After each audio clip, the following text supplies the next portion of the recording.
सभी भक्तजनों को जय श्री कृष्णा। भक्तजनों, आज हम गीता जी के 6ठे अध्याय का पाठ श्रवण करेंगे। सभी भक्तजनों से निवेदन है कि मेरी इस चैनल को सब्सक्राइब जरूर करें। श्री भगवान बोले, जो पुरुष कर्म फल का आश्रय न लेकर कर्म योग्य कर्म करता है वह सन्यासी तथा योगी है और केवल अग्नि का त्याग करने वाला सन्यासी नहीं है तथा केवल क्रियाओं का त्याग करने वाला योगी नहीं है। हे अर्जुन, जिसको सन्यास ऐसा कहता है उसी को तू योग जान, क्योंकि संकल्पों का त्याग न करने वाला कोई भी पुरुष योगी नहीं होता।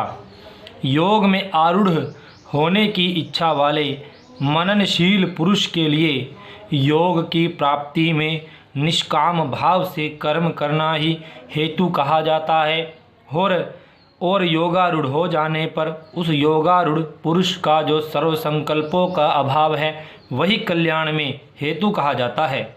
जिस काल में न तो इंद्रियों के भोगों में न कर्मों में ही आसक्त होता है उस काल में सर्व संकल्पों का त्यागी पुरुष योगारूढ़ कहा जाता है।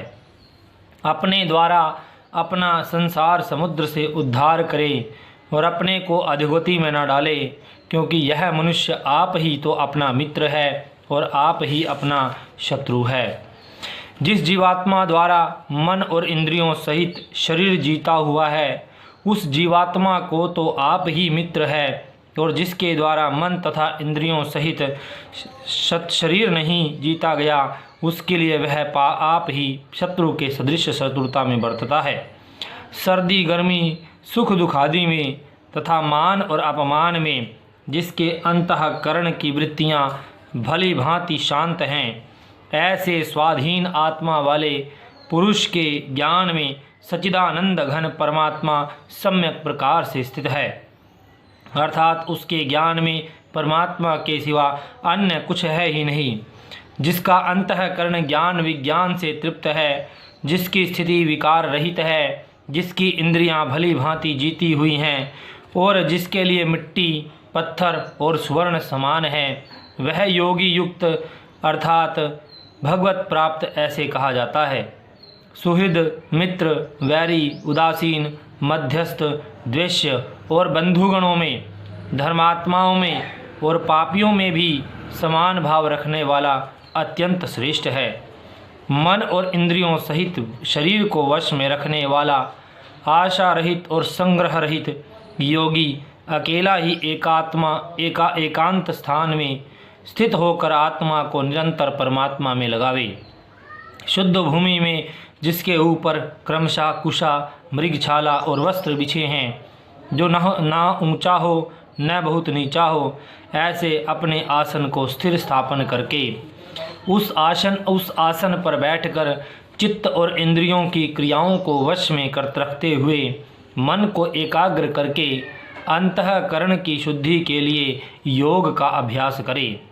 काया सिर और गले को समान एवं अचल धारण करके और स्थिर होकर अपनी नासिका के अग्रभाग पर दृष्टि जमाकर अन्य दिशाओं को न देखता हुआ ब्रह्मचारी के व्रत में स्थित भय रहित तथा भली भांति शांत अंतःकरण वाला सावधान योगी मन को रोक कर मुझ में चित्त वाला और मेरे परायण होकर स्थित होवे।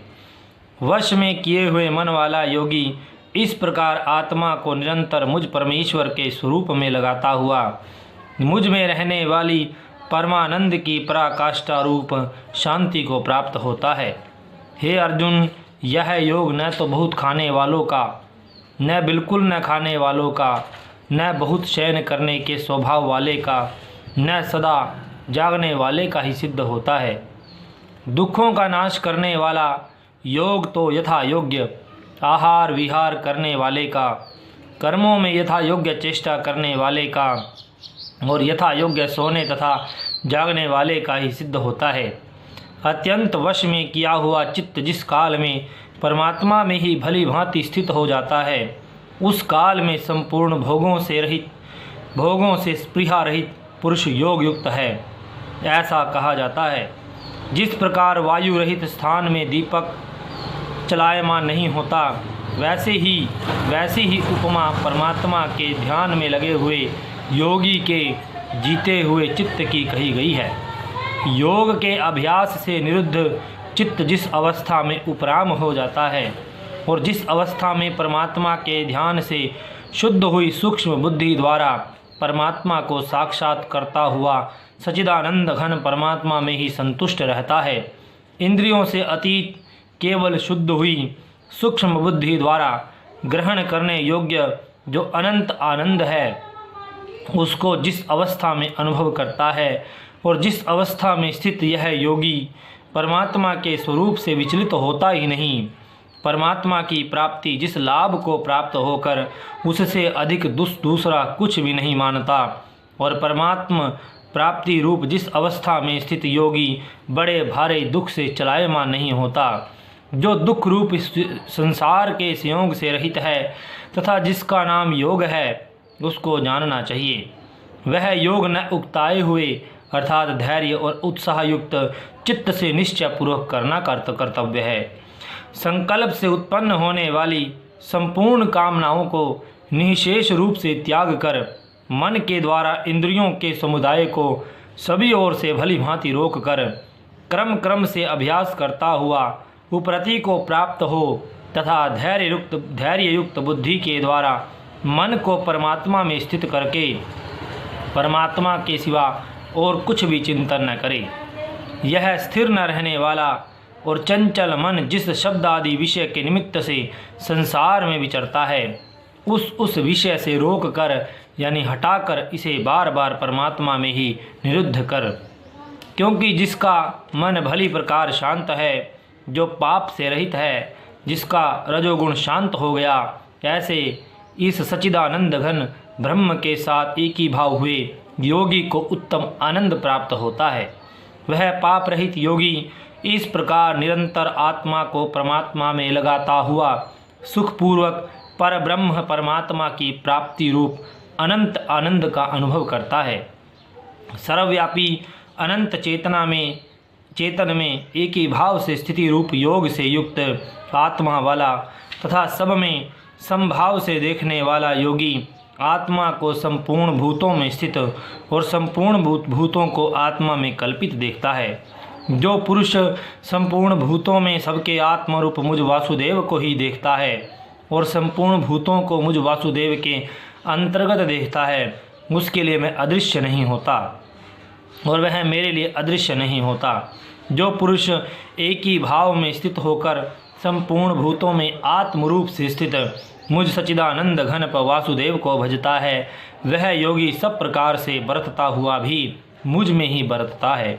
हे अर्जुन, जो योगी अपनी भांति संपूर्ण भूतों में सम देखता है और सुख अथवा दुख को भी सब में सम देखता है, वह योगी परम श्रेष्ठ माना गया है। अर्जुन बोले, हे मधुसूदन, जो यह योग आपने समभाव से कहा, मन के चंचल होने से मैं इसकी नित्य स्थिति को नहीं देखता, क्योंकि हे श्री कृष्ण, यह मन बड़ा चंचल प्रमथन स्वभाव वाला बड़ा दृढ़ और बलवान है, इसलिए उसका वश में करना मैं वायु को रोकने की भांति अत्यंत दुष्कर मानता हूँ। श्री भगवान बोले, हे महाबाहो, निःसंदेह मन चंचल और कठिनता से वश में होने वाला है, परंतु हे कुंती पुत्र अर्जुन, यह अभ्यास और वैराग्य से वश में होता है। जिसका मन वश में किया हुआ नहीं है, ऐसे पुरुष द्वारा योग दुष्प्राप्य है और वश में किए हुए मन वाले प्रयत्नशील पुरुष द्वारा साधन से उसका प्राप्त होना सहज है। अर्जुन बोले, हे श्री कृष्ण, जो योग में श्रद्धा रखने वाला है किंतु संयमी नहीं है, इस कारण जिसका मन अंतःकाल में योग से विचलित हो गया, ऐसा साधक योग की सिद्धि को अर्थात भगवत साक्षात्कार को न प्राप्त होकर किस गति को प्राप्त होता है। हे महाबाहो, क्या वह भगवत प्राप्ति के मार्ग में मोहित और आश्रय रहित पुरुष छिन्न भिन्न बादल की भांति दोनों ओर से भ्रष्ट होकर नष्ट तो नहीं हो जाता? श्री कृष्ण, मेरे इस संशय को संपूर्ण रूप से छेदन करने के लिए आप ही योग्य हैं, क्योंकि आपके सिवा दूसरा इसका इस संशय का छेदन करने वाला मिलना संभव नहीं। श्री भगवान बोले, हे पार्थ, उस पुरुष का न तो इस लोक में नाश होता है न परलोक में नाश होता है, क्योंकि हे प्यारे, आत्मोद्धार के लिए अर्थात भगवत प्राप्ति के लिए कर्म करने वाला कोई भी मनुष्य दुर्गति को प्राप्त नहीं होता। योग भ्रष्ट पुरुष पुण्यवानों के लोकों को अर्थात स्वर्ग आदि उत्तम लोकों को प्राप्त होकर उनमें बहुत वर्षों तक निवास करके फिर शुद्ध आचरण वाले श्रीमान पुरुषों के घर में जन्म लेता है, अथवा वैराग्यवान पुरुष उन लोकों में न जाकर ज्ञानवान योगियों के कुल में जन्म लेता है। परंतु इस प्रकार जो यह जन्म है तो संसार में निःसंदेह अत्यंत दुर्लभ है।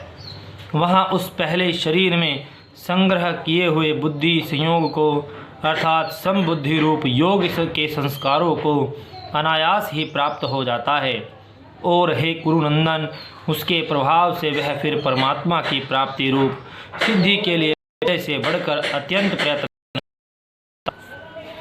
वह श्रीमानों के घर में जन्म लेने वाला योग भ्रष्ट पराधीन हुआ भी उस पहले के अभ्यास से ही निःसंदेह भगवान की ओर आकर्षित किया जाता है, तथा समबुद्धि रूप योग का जिज्ञासु भी वेद में कहे हुए सकाम कर्मों के फल को उल्लंघन कर जाता है।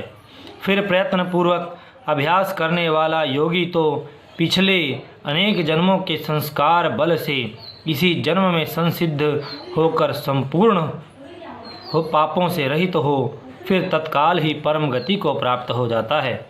योगी तपस्वियों से श्रेष्ठ हैं, शास्त्र ज्ञानियों से भी श्रेष्ठ माना गया है। सकाम कर्म करने वालों से भी योगी श्रेष्ठ है। इससे हे अर्जुन, तू योगी हो। संपूर्ण योगियों में भी जो श्रद्धावान योगी मुझ में लगे हुए अंतरात्मा से मुझको निरंतर भजता है, वह योगी मुझे परम श्रेष्ठ मान्य है। बोलो श्री कृष्ण चंद्र महाराज की जय।